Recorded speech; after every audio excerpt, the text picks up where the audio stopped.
Për të folur më shumë, lidhur me këtë çështje, me mua në studio në këto momente është bashkuar kolegu Arsen Rusta. Arsen, mirë se erdhe.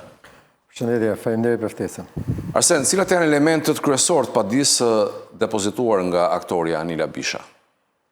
Fakti është paragrafi i 5, nëse mund të themi në një kërkesë padi mjaft gjatë, nëse qeveria thotë nuk ka bazë ligjore, ka një bazë ligjore ku është mbështetur kjo padi, janë nenet 28, 29, 30 VUS të ligjit numër 49/2012 për gjykata administrative, e cila e pranon këtë padi me një argument, pra përdorimi i imazhit me pa të drejtë. Ka pasur mjaft debate, mjaft procese, një ndër padit ku gjykata një familje nuk i ka dhënë të drejtë aso kohë që unë e kam ndjekur, ka qenë gjykatën civile, familja një skulptori pretendonte imazhin e skulpturës së Skënderbeut, e cila ishte përdorur, mos gaboj, në kartë moneda dhe në pashaport, mos gaboj aso kohë, nuk i dha të drejtë. Ndërsa këtë herë jemi përballë një marrëveshje tregtare e cila kemi rënë dakord që me këtë qira, ose me këtë objekt fizik, ose me këtë punë, unë do shpërblem ose do paguaj këtë vlerë. Dhe këtë zonja pretendon që ne kemi rënë dakord për avatarin në e-Albania. Dhe këtu del diçka, për shembull, ti mund të bësh dikë zyrtar publik, po do duhet ti marrësh pëlqimin, sepse ti mund ta emërosh, por nuk shkon punë. Pra, thotë më kanë bërë ministre, pa më marrë pëlqimin. Dhe normalisht ka edhe një gjë tjetër që ne do ta trajtojmë edhe nesër më të thelluar në emisionin Fact Check. Diella nuk ka shkuar asnjë ditë në punë, zyrtarisht, pra fizikisht pranë qeverisë shqiptare, por rezulton që do të krijojë divorcin me faturën më të madhe ekonomike, është një divorc digital, por që ndoshta edhe emocional, se zonja mund të ketë ndëruar mendjen ose se ka lexuar mirë kontratën ose qeveria nuk e ka lexuar mirë për çfarë ka rënë dakord. 1 milion euro nuk janë pak. Ne nuk e dim sa vetë ka kushtuar diella, por ajo që dim është që diella sot kërkon 1 milion euro.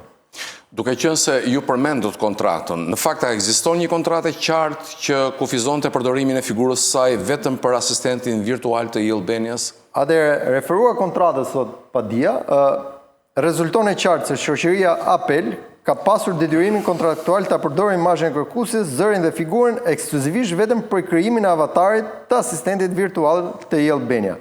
Përdorimi i të dhënave personale duhet të bëhet në respekt të gjitha detyrimeve ligjore në fuqi të këtij qëllimi. Pra ka patur një kontratë me kompaninë Apel, kompania Apel është kontraktuar, është prokuruar, është përzgjedhur nga qeveria apo nga Akshi. Kjo tani është një pjesë e dorës së dytë, por dora e parë rezulton që një kontratë ka dhe në bazë të kësaj kontrate zonja pretendon ose diella pretendon tani kompensimin financiar dhe prova materiale është një provë e cila edhe donim ta fshinim, nuk e fshehim dot sepse diella u bë lajm botror dhe janë të gjitha mediat botrore, The Guardian, Katemerini, Euronews, European, e mjaft media me radhë, të cilat zonja në gjykat i ka çuar si provë. Ja ku është imazhi im, ja ku është zëri im, por unë s'kam dhënë pëlqim që të jem ministre. Arsen, këtu çfarë roli kanë Këshilli i Ministrave, Akshi dhe kompania Apel në këtë proces sipas dokumenteve të cilat ju vetë keni mundur të dispononi? Tani, qeveria ka rolin që e ka bërë ministre. Në faqen zyrtare të kryeministrisë, diella është ende ministre. Pra, reklamohet aty, është edhe kjo një ndër provat.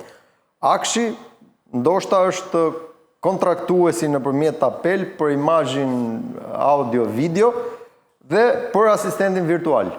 Por atëherë palët e treta thotë janë kompania Apel, Agjencia Kombëtare, Këshilli i Ministrave dhe kryeministri. Pra, paditen 4 subjekte.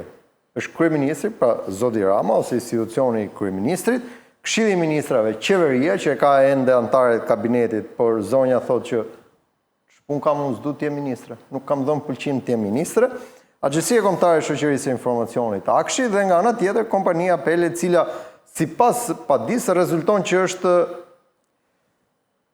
institucioni, biznesi, mundësia teknike ose teknologjike ku zonja ka depozituar imazhin e saj, pra foton, videon dhe audion e saj që do të përdoret tek Akshi vetëm për asistent virtual.